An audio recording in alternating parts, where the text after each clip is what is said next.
Good evening बच्चों, कैसे हो आप लोग। तो आज हमारा जेईई मेंस 2021 का कुंभ स्टार्ट हो चुका है और 24 फेब को जो फर्स्ट शिफ्ट में पेपर हुआ है उसके कुछ क्वेश्चन बच्चों से लिए हैं। तो इनके अपन डिस्कशन कर रहे हैं इन क्वेश्चनों का। ये सारे तो नहीं है, कुछ ही क्वेश्चन है। प्लस अपन इन इस पेपर को देखने के बाद जो अगला पेपर होगा अगली शिफ्ट में उसका भी थोड़ा आइडिया लगेगा। उसके बाद में अगली जो शिफ्ट में पेपर है उन बच्चों को ये आइडिया लग जाएगा किस टाइप के क्वेश्चन आ रहे हैं। क्वेश्चन अपन अप्रोक्स जो हैं वो अपन एनसीईआरटी बेस्ड ही हैं, बहुत ज़्यादा डिफ़िकल्ट लेवल नहीं है, क्वेश्चन आसानी है। बच्चे को अच्छे से जिनको एनसीईआरटी पढ़ी हुई है, जिनको ठीक ठाक अपन टॉपिक में नॉलेज है, वो आराम से पूरा परफॉर्म कर सकते हैं। तो अपन स्टार्ट करते हैं, चलेगा, ध्यान देंगे।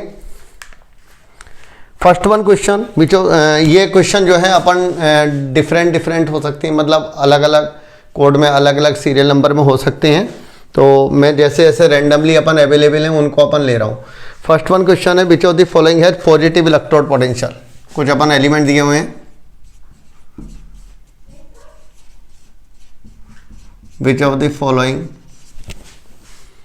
Has positive electrode potential. Check भी कर लेना, कुछ बच्चों को हो सकता है कि इसमें कुछ एलिमेंट ऐसे दिए थे, कॉपर था, क्रोमियम था, कोबाल्ट था, इस तरीके के थे,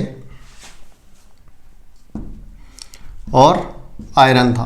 तो हम लोग इसका आंसर तो कॉपर रहेगा। तुमने इलेक्ट्रोकेमिकल सीरीज देखी है, उसके अंदर हमारे पास कॉपर जो है वो अपन हाइड्रोजन के नीचे है और उसका एसआरपी जो होता है वो पॉजिटिव होता है। तो यानी कि इसका इलेक्ट्रोड पोटेंशियल जो है एसआरपी, स्टैंडर्ड रिडक्शन पोटेंशियल होगा, ये वो अपन पॉजिटिव है। तो किसका रहेगा? कॉपर का रहेगा। इसका आंसर अपन राइट हो जाएगा कॉपर। तो आंसर हमारे पास हो गया कॉपर। जिन लोगों ने पेपर दिया वो देख सकते हैं। नेक्स्ट वन हमारे पास है which of the following is use for the which of the following is concentrated by leaching process. थोड़ा बहुत क्वेश्चन डिफरेंट हो सकता है। क्वेश्चन नंबर 1, क्वेश्चन नंबर 2 बहुत ही ईजी है, मेटलर्जी का क्वेश्चन है ये। विच ऑफ द फॉलोइंग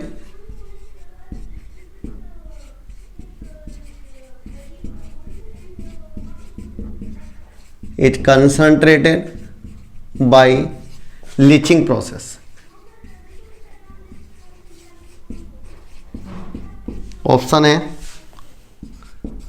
इसके अंदर जिंक,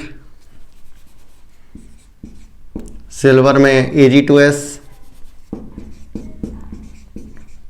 थर्ड वन टिन,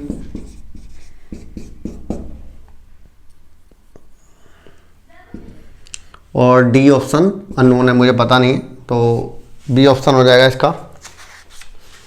ठीक है। क्वेश्चन नंबर 3,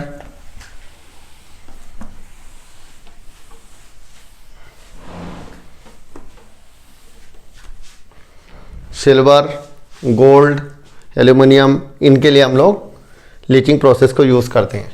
ठीक है ना। थर्ड वन है the rate of effusion depends on, rate of effusion does not depends on।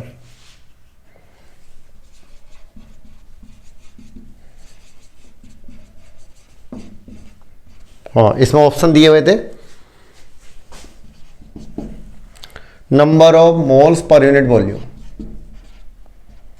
Number of moles per unit volume. B option था इसके अंदर साइज ऑफ मॉलिक्यूल,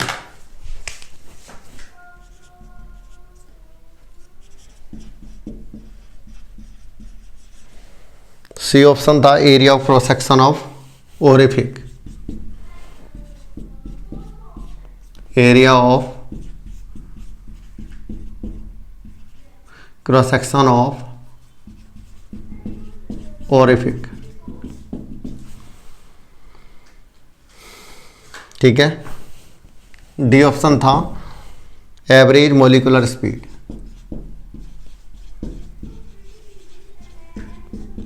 तो हमें पता है कि जो साइज ऑफ मॉलिक्यूल है इसके ऊपर रेट ऑफ डिफ्यूजन डिपेंड नहीं करता। हम लोग जानते हैं रेट ऑफ डिफ्यूजन जो होता है या रेट ऑफ डिफ्यूजन जो होता है वो हमारे पास प्रेशर के डायरेक्टली प्रोपोर्शनल है।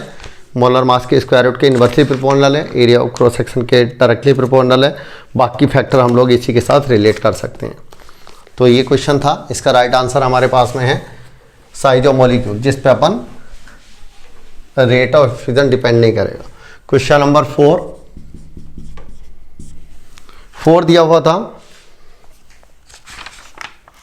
हाँ, कंपोजिशन ऑफ गन मेटल। ये बढ़िया क्वेश्चन है और ये अपनी composition of gun metal integer में था ये क्वेश्चन, गन मेटल का कंपोजिशन क्या है। और इसके अंदर हमें गन मेटल में जो मेन कंपोजिशन होता है उसमें कॉपर का परसेंटेज 88%, टिन का है 10% और जिंक का है 2%। तो इसमें ये देख लेना, हो सकता है इसमें कॉपर का परसेंटेज पूछा हो, तो 88% कॉपर, 10% टिन एंड 2% जिंक, ठीक है ना।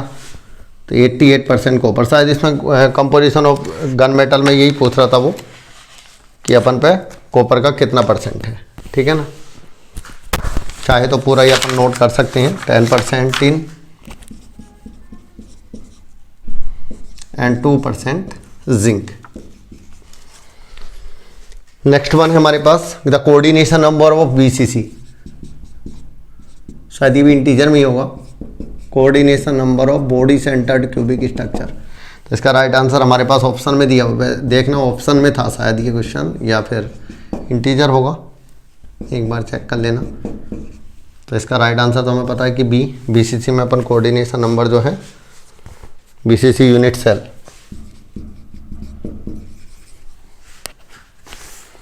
एक क्वेश्चन बहुत ही इजी था, 4 क्वेश्चन है ये वाले। 5th क्वेश्चन, पेपर ओवरऑल बहुत इजी था, 12 की केमिस्ट्री थोड़ी ज़्यादा थी। क्वेश्चन नंबर 5 में दिया था कि हमें यहाँ पर एक अरेंज करना था आयनाइजेशन पोटेंशियल, अरेंज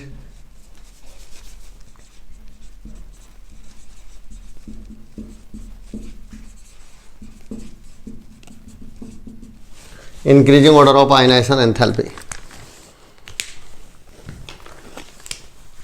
कौन कौन थे? Mg, Al, P, Si, S, ठीक है। Aluminium, magnesium, phosphorus, silicon, sulphur. तो हम लोग कर सकते हैं अरेंज से, बिल्कुल कर सकते हैं हम लोग। तो इसके अंदर इलेक्ट्रॉनिक कन्फिग्रेशन 3s2 है, इसमें 3p1 है, इसमें 3p3 है, इसमें अपन पर 3p2 है और इसके अंदर 3p4 है। तो हम लोग जानते हैं फास्फोरस की अपन हाफ फील्ड की वजह से अपन सल्फर से ज़्यादा होगी, देन होगा सिलिकॉन, देन होगा मैग्नीशियम एंड देन होगा एल्यूमिनियम। एक हमारे पास फर्स्ट ऑर्डर काइनेटिक रिएक्शन दी थी, उसका K दिया हुआ था और उसको कह रहा था कि 40% कंप्लीट होने में कितना टाइम लगेगा। तो ये क्वेश्चन का डाटा जो है वो एक बार मिसिंग है। The rate constant of first order kinetic reaction,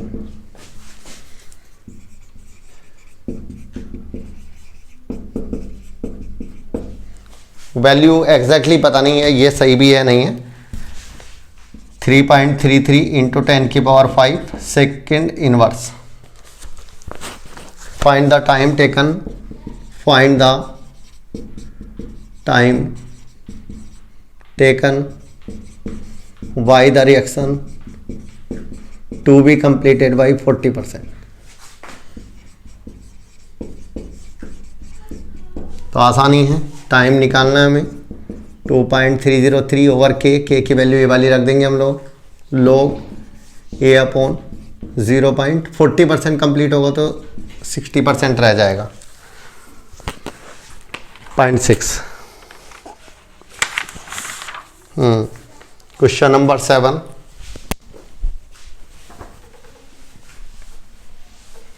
which of the following are आइसोस्ट्रक्चरल।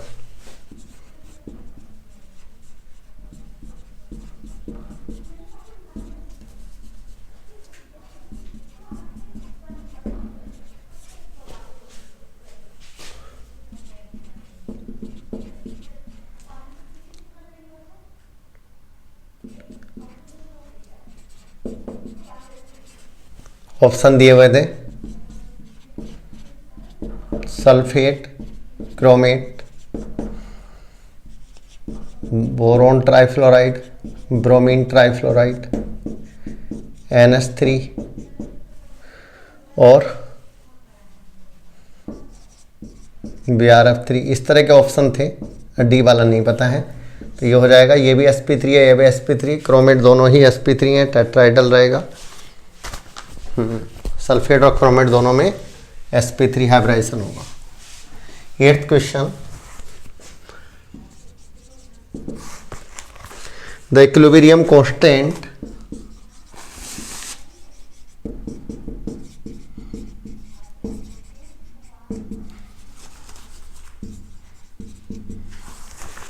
for a given reaction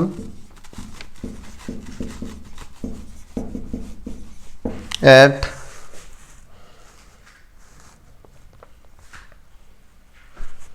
300 Kelvin and 1 atm pressure is 100.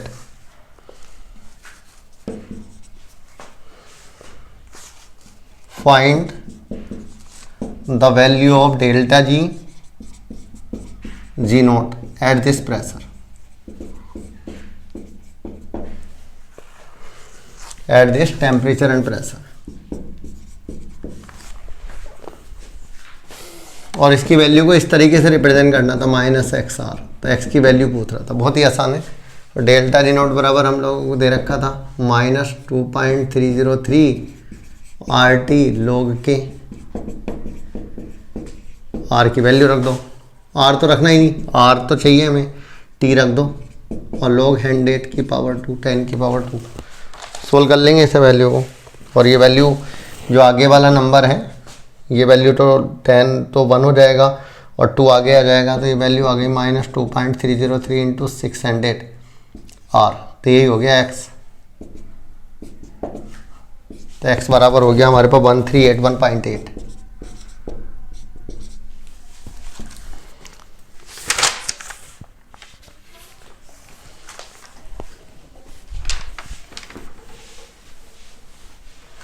Nine question, इस बार मुझे कोऑर्डिनेशन का कोई क्वेश्चन इसके अंदर दिखाई नहीं दिया। Find the molarity of a solution having 2.50 gram solute of molecular weight is equal to 80 is present in is dissolved into 250 ml solution।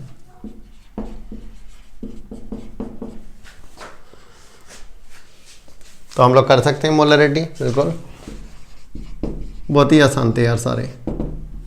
Mole of solute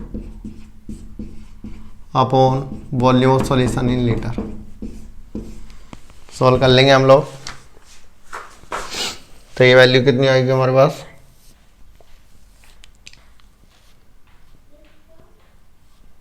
one by 8 आ जाएगी शायद, चेक कर लेना। और तो जेईई मेंस का ऐसा paper था, और बाकी क्वेश्चन जो है नेक्स्ट वाले वीडियो में डालेंगे। तो जिन बच्चों ने अभी जेईई मेंस का पेपर देखा है, अभी भी एक बार चेक कर लें कि अपन यही क्वेश्चन थे और इसी टाइप के थे, तो हमारे कितने सही हैं।